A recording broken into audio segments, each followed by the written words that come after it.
మన బాడీలో ఉన్న పిట్యూటరీ గ్లాండ్ ఏదైతే ఉందో అది గ్రోత్ హార్మోన్ అని ఒక హార్మోన్ రిలీజ్ చేస్తుందండి.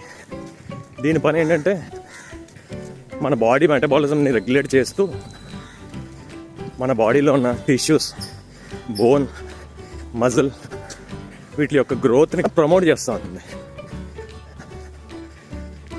ఎప్పుడైతే మనం 24 hours దాటి ఫాస్ట్ చేస్తాం, మన బాడీ జనరల్గా ప్రొడ్యూస్ చేసే గ్రోత్ హార్మోన్ క్వాంటిటీతో పోలిస్తే ఎక్కువ హార్మోన్ ప్రొడ్యూస్ చేయడం స్టార్ట్ చేస్తుంది. మనం ఆల్రెడీ మాట్లాడుకున్న కీటోసిస్, అలాగే ఆటోఫేజీ, ఈ మెటబాలిక్ స్టేట్లో మన బాడీ ఎంతసేపు తన బాడీలో ఉన్న ఫ్యాట్ రిజర్వ్ని బ్రేక్ డౌన్ చేసి ఎనర్జీ సప్లై చేస్తుందే తప్ప మన మజిల్ జోలికి వెళ్ళదు. ఇంకా ఈ గ్రోత్ హార్మోన్ అనేది ఏం చేస్తుంది, ఈ ఫ్యాట్ నుంచి వచ్చిన ఎనర్జీని, అలాగే ఆటోఫేజీ ద్వారా మన బాడీ తన సెల్స్ అన్నింటినీ స్కాన్ చేసి ఆ సెల్స్లో ఒకవేళ డ్యామేజ్ ప్రోటీన్, డ్యామేజ్ మైటోకాండ్రియా, ఇంకేదైనా డ్యామేజ్ స్ట్రక్చర్స్ ఉన్నట్టయితే వాటిని ఎలిమినేట్ చేసేస్తుంది. అలాగే ఒకవేళ సెల్ అంతా కూడా డ్యామేజ్ అయితే పూర్తిగా సెల్ని కూడా రీప్లేస్ చేయడం జరుగుతుంది.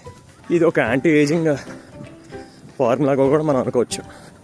దీనికి ఆపోజిట్గా మనం రెగ్యులర్గా ఏం చేస్తున్నాం, అసలు ఎప్పుడు ఈ కీటోసిస్, ఆటోఫేజీ అనేది బాడీకి పరిచయమే చేయకుండా రోజుకి 5 సార్లు 6 సార్లు మన అవసరానికి మించి రుచుల కోసం ఫుడ్కి బానిస అయిపోతున్నాం.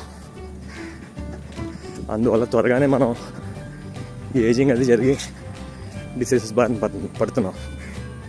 కొంచెం ఇంకా మనకు అర్థమయ్యేలా భాషలో మాట్లాడుకోవాలంటే, ఈ హ్యూమన్ అనేది ఎవాల్వ్ అయ్యి ఒక 25 లక్షల సంవత్సరాలు అయినాయి. ఈ 25 లక్షల సంవత్సరాన్ని ఒక రోజులో కుదించాం అనుకోండి, 24 hours.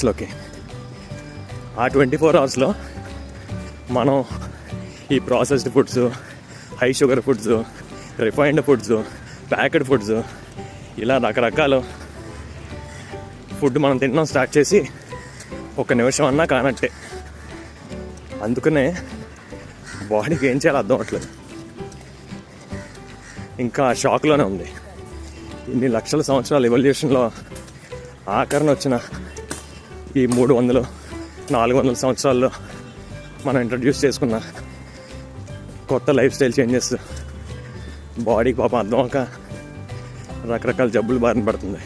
Stay tuned for further updates.